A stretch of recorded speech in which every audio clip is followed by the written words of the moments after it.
My name is Pensri. I'm 70 years old. And I want to tell you something that I kept secret for a long time. Not because I was ashamed of it, but because I wasn't sure anyone would believe me. I wasn't sure I would be taken seriously.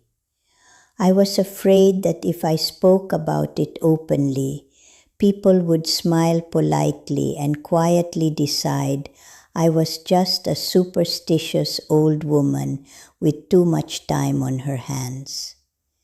But I am 70 years old now, and at 70, you stop caring quite so much about what people decide about you. At 70, what matters is truth.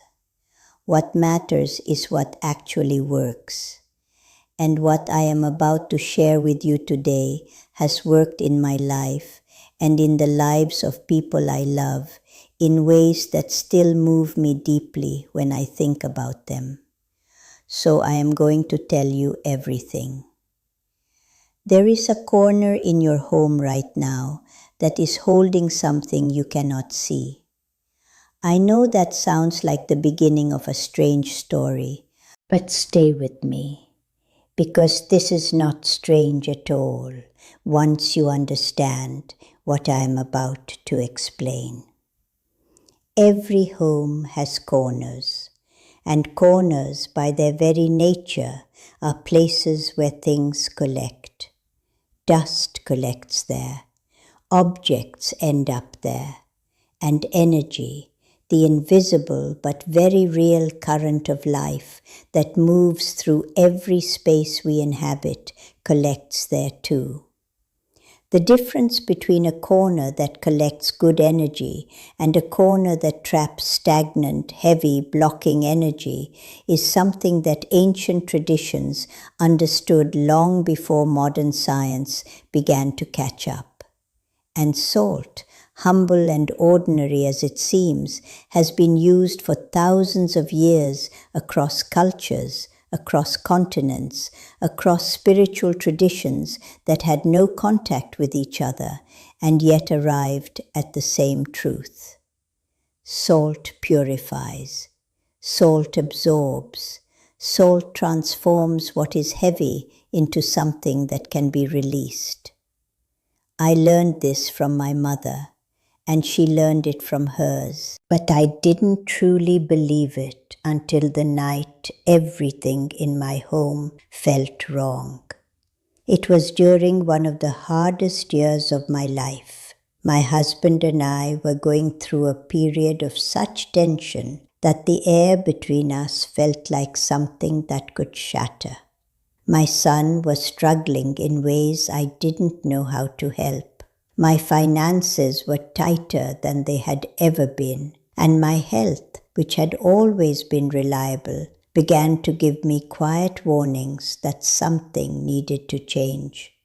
I felt it the moment I walked through my front door every evening, a heaviness, a resistance, as if the house itself was tired.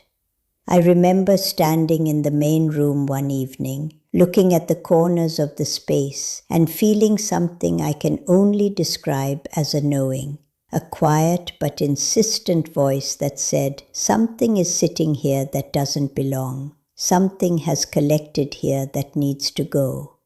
That night I did what my mother had taught me. I took coarse salt, the most natural and unprocessed I could find, and I placed it in the corners of my home. Not carelessly, not mechanically, but with full presence and clear intention. I spoke quietly as I did it, not with elaborate ceremony, but with honest words from my own heart. I said simply, whatever is heavy here, whatever is blocked here, whatever does not belong to the life I am building, I ask that it be absorbed and released. I went to sleep that night not expecting a miracle. I was too tired for grand expectations. I just felt that I had done something honest, something that expressed my willingness to change, my readiness to release what was no longer serving my family or my home.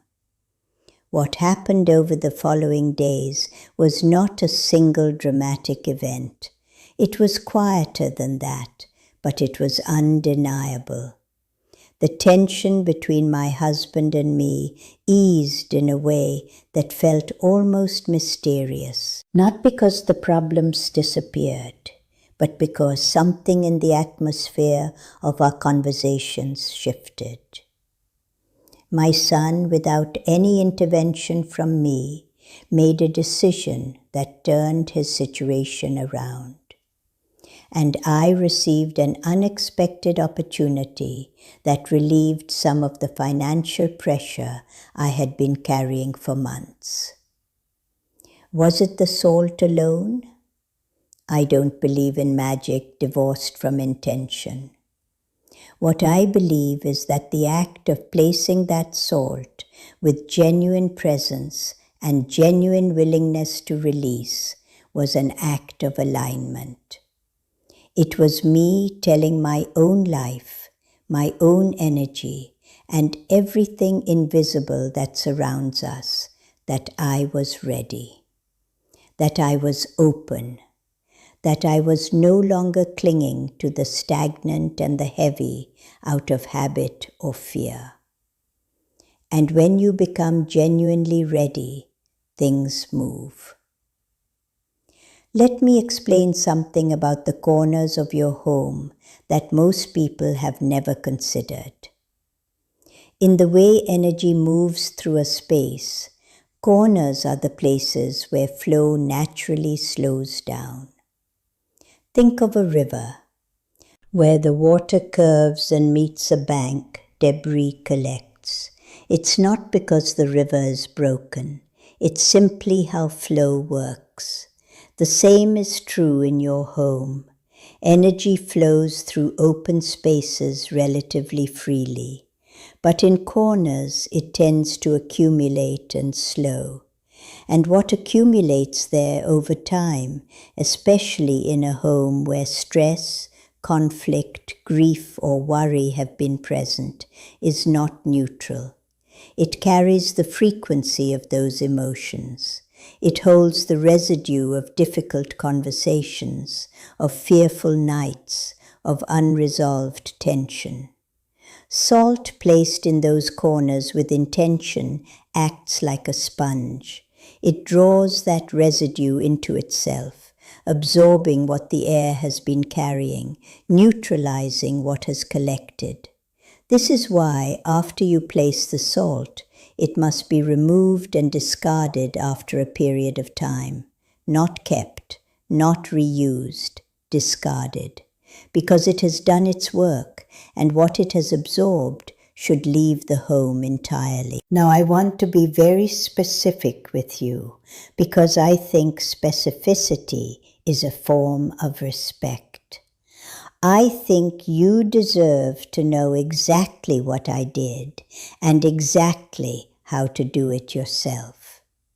I used coarse sea salt or rock salt, not table salt that has been heavily processed and stripped of its natural properties, the most natural form you can find. I placed a small amount, a few tablespoons, in each corner of the main rooms of my home. Not in the center of the room, but specifically in the corners, at floor level, where the two walls meet. I left it there for 24 to 48 hours. During that time, I did not disturb it. I let it work in silence. After that period, I did not sweep it back into my home's general environment. I collected it carefully and disposed of it outside my home entirely. Some people prefer to flush it away with water, which I also believe is effective, as water carries it away and the earth or the drain receives and neutralizes what the salt absorbed. Before placing it, I made sure those corners were physically clean, because intention works best when it is not fighting against physical disorder at the same time. I swept, I cleaned, I cleared any objects that had piled up thoughtlessly in those spaces. And then, and only then, I placed the sword. I want to speak now about something that people rarely mention when they talk about these practices, and that is the importance of your emotional state when you do this. You can place salt in every corner of your house and feel nothing, receive nothing, and change nothing if you do it with a closed, skeptical, or distracted heart. Not because the universe is punishing your doubt, but because the entire power of this practice lies in your intention. The salt is the instrument. You are the musician. And a musician who plays without presence produces only noise. When you place that salt, be there completely. Feel what you are releasing. Name it, even if only in your own mind. The tension that has lived here. The worry that has collected in this corner. The grief that found a home in this space. The arguments that left their residue on these walls. Name what you are releasing and mean it. Feel the willingness to let it go. Not just the desire for something better, the willingness to release what has been blocking it. That willingness is everything. I have shared this practice with people I love over the years, and the ones who have come back to tell me about what shifted in their homes and their lives are always the ones who did it with that genuine presence. The ones who did it mechanically as a kind of experiment, as a thing to try with nothing really invested, almost always felt nothing and concluded it didn't work. And I understand that. I was that person once too. But when you are desperate enough, when things have been heavy long enough, you stop holding back. You stop protecting yourself from the possibility that something simple and old and humble might actually hold power. You just do it with everything you have. And that changes the result entirely. If you feel that your home has been carrying something heavy, if there is a room that feels different from the others, colder somehow, less comfortable, a place you avoid without knowing exactly why, I want you to pay attention to that feeling. Your instincts about your own space are more accurate than you might believe. Your body knows when an environment is not supporting your well-being. Listen to that knowledge. And if you feel called to try what I have described today, do it with your whole heart. Do it as an act of love for your home, for your family, for the life you are trying to build. Do it as a declaration that you are ready to release what has been collecting in the corners and make genuine space for what you are calling in. If you feel this space has given you something real today, I invite you to stay close. Come back when you need to be reminded that you have more influence over your environment than you have been told.